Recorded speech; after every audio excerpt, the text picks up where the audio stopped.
To today news. Andhra Pradesh రాష్ట్ర అభివృద్ధి ప్రదాత ఎస్సీ ఎస్టీ బడుగు బలహీన వర్గాల అభివృద్ధి ధ్యేయంగా పనిచేస్తున్న ముఖ్యమంత్రి జగన్మోహన్ రెడ్డి గారిపై అనుచిత వ్యాఖ్యలు చేస్తున్న P Gannavaram Telugu Desam party assembly అభ్యర్థి సరిపెళ్ల రాజేష్ నోరు అదుపులో పెట్టుకో, పెత్తందారుల పక్షాన చేరి దళితుల అభివృద్ధిని అడ్డుకోవాలని చూస్తే నిన్ను తరిమి కొడతాం. నీ స్వార్థ రాజకీయ ప్రయోజనాల కోసమే నువ్వు ఇలాంటి ఆరోపణలు చేస్తున్నావు తప్ప నీ ఆరోపణలో నిజం లేదు. యావత్తు దళిత సమాజానికి నువ్వు క్షమాపణ చెప్పాలి. నువ్వు నిజంగా అంబేద్కర్ వాదివే అయితే ఆయన రాసిన రాజ్యాంగాన్ని గౌరవించవలసిందే. రాజ్యాంగబద్ధమైన పదవిలో ఉన్న ముఖ్యమంత్రిని అవాకులు చవాకులు పేలటం నీకు సమంజసం కాదు. నువ్వు వెంటనే క్షమాపణ చెప్పాలి, లేకపోతే నిన్ను యావత్ దళిత సమాజం క్షమించదు. చరిత్రహీనుడుగా మిగిలిపోతావు. రాబోయే ఎన్నికల్లో నిన్ను చిత్తుగా ఓడిస్తామని దళిత సంక్షేమ సంఘం జాతీయ ప్రధాన కార్యదర్శి తగరం రాంబాబు అన్నారు.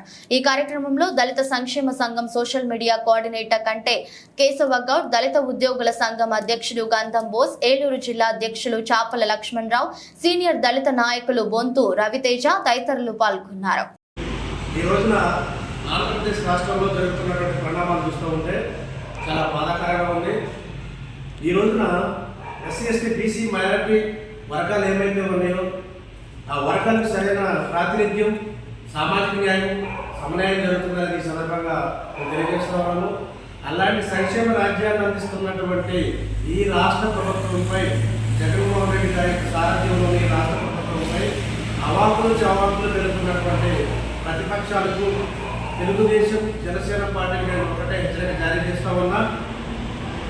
సంక్షేమ రాజ్యాన్ని నేరుగా ప్రజలకు లబ్ధిదారుల ఖాతాల్లోకి సంక్షేమ పథకాల ఫలాలు ఏమైతే ఉన్నాయో ఆ ఫలాలు అందిస్తున్నటువంటి రాష్ట్ర ప్రభుత్వంపై ఎలాంటి దుష్ప్రచారం చేయడం సమంజసం కాదు. ఈ రోజున పాదయాత్ర సమయంలో జగన్మోహన్ రెడ్డి గారు ప్రతి కుటుంబం యొక్క సమస్యలు తెలుసుకొని ఈ రోజున ఆ కుటుంబాల్లో ఉన్నటువంటి సమస్యలు పోవాలంటే వాళ్ళు ఆర్థికంగా అభివృద్ధి చెందాలి, విద్యాపరంగా అభివృద్ధి చెందాలని చెప్పేసి ఎన్నో సంక్షేమ పథకాలు తీసుకొచ్చి ఈ రోజున ఎస్సీ ఎస్టీ బీసీ మైనారిటీల అభివృద్ధికి పాటుపడుతున్నటువంటి ముఖ్యమంత్రి గారిపై దుష్ప్రచారం చేయడం బాధాకరం. ఇలాంటి పెత్తందారుల లోపల నశించాలి. ఎందుకంటే రాబోయే రోజుల్లో సాధారణ ఎన్నికల్లో 175 స్థానాలకు అసెంబ్లీ స్థానాలకు 175 అసెంబ్లీ స్థానాలు ఇచ్చి ఈ రాష్ట్రానికి మరొకసారి ముఖ్యమంత్రి చేసుకున్నట్లయితే జగన్మోహన్ రెడ్డి గారిని ఇంకా మన దళితుల అభివృద్ధి, ఎస్సీల అభివృద్ధి, ఎస్టీల అభివృద్ధి చెందుతారని చెప్పి సందర్భంగా తెలియజేస్తూ ఉన్నాము. వీళ్ళు ఈ రాష్ట్ర ప్రభుత్వంపై ఎంత దారుణమైన అవినీతి ఆరోపణలు చేసినా వాటిలో నిజం లేదని ఈ సందర్భంగా తెలియజేస్తున్నాం. ప్రభుత్వం ఏ అప్పు చేసినా పేదవాడి అభివృద్ధి కోసమే చేస్తుంది తప్ప పెత్తందారులకు ఉపయోగపడే పనులు ఏమి చేయలేదు ఈ రాష్ట్ర ప్రభుత్వం. కాబట్టి ఈ రాష్ట్ర ప్రభుత్వానికి, జగన్మోహన్ రెడ్డి గారి నాయకత్వానికి మేము ఒక్కసారి చేయకూడతా ఉన్నాం. అలాగే నిన్న తెలుగుదేశం పార్టీ అసెంబ్లీ స్థానాల కేటాయింపులో పి గన్నవరం సీటు మహాశయ రాజేష్ కేటాయించడం జరిగింది. ఈ మహాశయ రాజేష్ అనేటువంటి వాడు ఎటువంటి దారుణమైన వ్యక్తి అంటే ఇక్కడ ఒక గ్యామ్లర్, అలాగే తన చాలా అవినీతి ఆరోపణలు ఉన్నాయి.